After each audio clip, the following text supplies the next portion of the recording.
Hello intelligent people, स्वागत है आपका दिशा निर्देश के इस वीडियो में हम चाह रहे हैं पढ़ने के लिए anti diabetic drug for the diabetes का एक क्लासिफिकेशन जिसका कि नाम है सल्फोनाइल यूरियाज और जिसके अंतर्गत आता है हमारा ग्लाइब्यूराइड, ग्लिपिजाइड और टॉलबुटामाइड।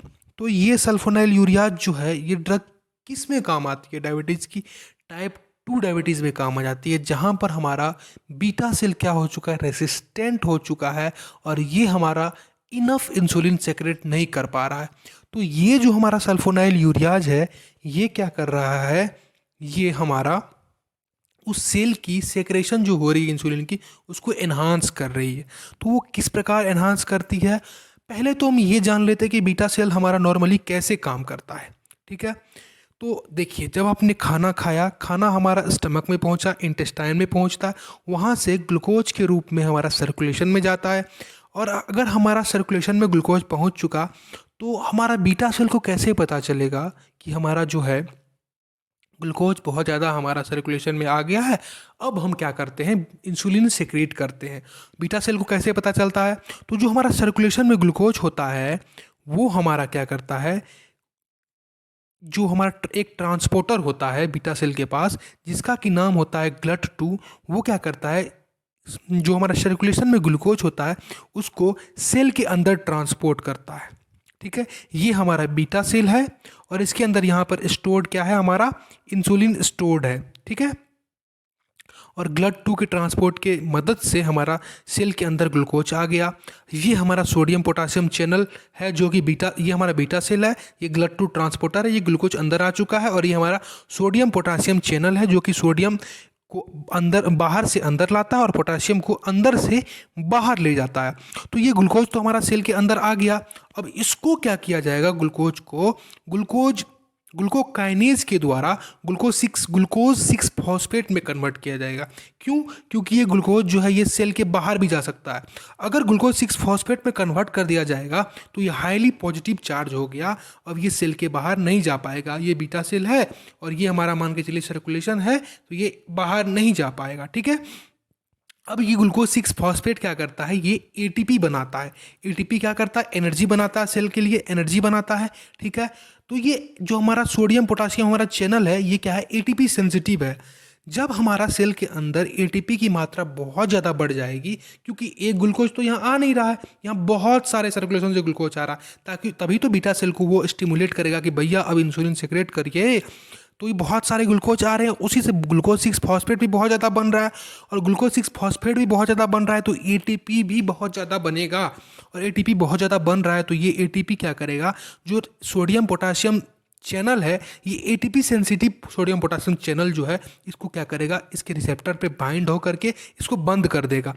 और इसके बंद होने से क्या होगा, ये क्या कर रहा था, अंदर से पोटासियम को बाहर ले जा रहा था। तो अब अंदर से पोटासियम बाहर नहीं जा पाएगा तो अंदर में पोटासियम की मात्रा बढ़ जाएगी। और पोटासियम की मात्रा जब अंदर में बढ़ जाएगी, चूंकि पोटासियम हमारा पॉजिटिव चार्ज है तो सेल में पॉजिटिव चार्ज की मात्रा भी बढ़ जाएगी।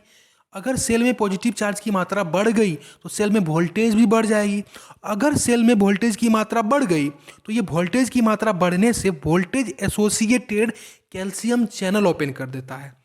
वोल्टेज एसोसिएटेड कैल्शियम चैनल क्या होता है, जो कि एक्स्ट्रा सेलुलर से यानी कि सर्कुलेशन से कैल्शियम को सेल के अंदर लाने दिया जाता है। चूंकि कैल्शियम जो है higher concentration to lower concentration travel करेगी, तो सर्कुलेशन में तो कैल्शियम की मात्रा ज़्यादा ही होगी सेल के मुताबिक, तो कैल्शियम यहाँ पर क्या होगा, सेल के अंदर मूव करेगा। और ये कैल्शियम अगर मूव कर गया तो हमारा जो स्टोर्ड इंसुलिन होता है इसको क्या करता है, सेल मेम्ब्रेन के साथ फ्यूज करके ये क्या करता है, एमाइलिन, इंसुलिन और सी पेप्टाइड, ये 3 चीज़ें बीटा सेल के द्वारा रिलीज करवाता है। ठीक है, ये तो हमने पढ़ लिया कि नॉर्मली ऐसा होता है। यहाँ पर लेकिन क्या है, टाइप 2 डायबिटीज़ मेलाइटस है। यहाँ पे जो बीटा सेल है वो रेसिस्टेंट हो चुकी है, वो अब इनफ नहीं सेक्रेट कर पा रही है, वो ज़्यादा से ज़्यादा अब इंसुलिन सेक्रेट नहीं कर पा रही है, इसलिए तो डायबिटीज़ होता है ना। तो ये हमारा एटीपी भी बहुत ज़्यादा नहीं बन रहा होगा वहाँ पर, जो हमारा बीटा सेल है उसके अंदर हमारा एटीपी तो नहीं बन रहा होगा क्योंकि ये रेसिस्टेंट हो चुका है, और ये डायबिटीज मेलाइटस 2 का ये सेल है, तो एटीपी भी कम बन रहा है यहाँ पर, और एटीपी कम बन रहा है तो यहाँ पर सोडियम पोटेशियम चैनल भी कम क्लोज हो रहा है। तो इसी के लिए हम सल्फोनाइल यूरियाज एक मसीहा बन के आएगा, और यहाँ पर सोडियम पोटेशियम चैनल जो है उसको एटीपी की जगह पे ये जा कर के बंद कर देगा। फिर से वही कहानी हो जाएगी, जब ये बंद कर दिया एटीपी की जगह पर सोडियम पोटेशियम चैनल को, तो फिर तो पोटेशियम की मात्रा बढ़ जाएगी इसमें सेल के अंदर, और पोटेशियम की मात्रा सेल के अंदर अगर बढ़ जाएगी तो पॉजिटिव चार्ज भी बढ़ जाएगी। फिर वही कहानी है, हमारा कैल्शियम बाहर से अंदर आएगा कैल्शियम चैनल के द्वारा, और कैल्शियम क्या करेगा, जो हमारा स्टोर्ड इंसुलिन है उसको बाहर कराएगा, उसको एमाइलिन इंसुलिन और सी पेप्टाइड इसको बाहर कराएगा। तो यही इसका सल्फोनाइल यूरियाज का मैकेनिज्म ऑफ एक्शन है। ठीक है, तो कौन कौन सी ऐसा ड्रग है जो कि हम ले सकते हैं, ऐसा कौन सा ड्रग है जो इसके अफेक्ट को बढ़ाएगा, drug that increases the affect, इसके अफेक्ट को बढ़ाएगा। सल्फोनाइल यूरियाज क्लासिफिकेशन के ड्रग्स को इफेक्ट को बढ़ाएगा। सिमिटिडेन ये जो है एंटा एसिड है, कीटोकोनाजोल ये एंटी फंगल है, एंटी फंगल के लिए। वारफारिन ये हमारा क्या है, ये ब्लड क्लॉट्स के लिए दिया जाता है, ब्लड थिनर बोलते हैं इसको। ठीक है, अब drug that decreases the affect, ऐसा कौन सा ड्रग है ये इसका अफेक्ट को कम करेगा, ये ड्रग हमें नहीं लेना चाहिए। फेंटोइन है, फिनिटोइन है, ये एंटी एपिलेप्टिक ड्रग है। क्रोनिक अल्कोहलिज्म, जो क्रोनिक अल्कोहलिज्म हो गए उसको अफेक्ट, उसमें अफेक्ट कम दिखेगी। कॉर्टिकोस्टेरॉइड जो होते हैं उसको नहीं लेना है। थायजाइड हमारा आ गया फिर से, थायजाइड कौन सी ड्रग है, ये हमारा डायरेटिक्स है। फ्यूरोसमाइड है, ये भी डायरेटिक्स है।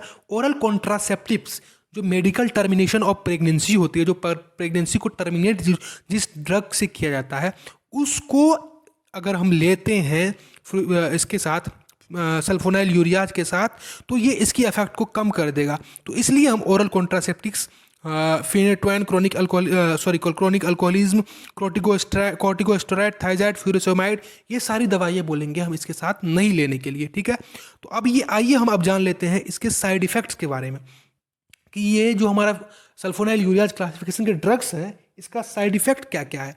साइड इफ़ेक्ट इसका हाइपोग्लाइसीमिया है, जो हमारा ब्लड में ग्लूकोज की मात्रा है उसको कम कर देगा, तो हाइपोग्लाइसीमिया हो जाएगी। दूसरा वेट गेन हो सकता है, इससे क्या हो सकता है, वेट गेन हो सकता है। ठीक है, नोजिया वोमिटिंग इसके साइड इफेक्ट्स है, ये नहीं कि जरूर होगा ही होगा, नहीं, ये हो सकता है, साइड इफेक्ट्स हैं। ठीक है, डायरिया हो सकता है, कॉन्स्टिपेशन हो सकता है, हेडेक हो सकता है। हाइपर सेंसिटिविटी क्या होता है, जो स्किन जो होती है वो लाल हो, जब फ्लशिंग हो जाएगी उसके बाद से आपको रैसेज आने लगेंगे, ये हाइपर सेंसिटिविटी हो सकती है, साइड इफेक्ट इसकी हो सकती है। ठीक है, थैंक यू सो मच आपको इस पूरा वीडियो देखने के लिए। आशा करता हूँ आपको ये वीडियो समझ में आई होगी। आपकी राय प्लीज़ आप कमेंट बॉक्स में ज़रूर डालें और हमारे चैनल को सब्सक्राइब करें। Thank you very much.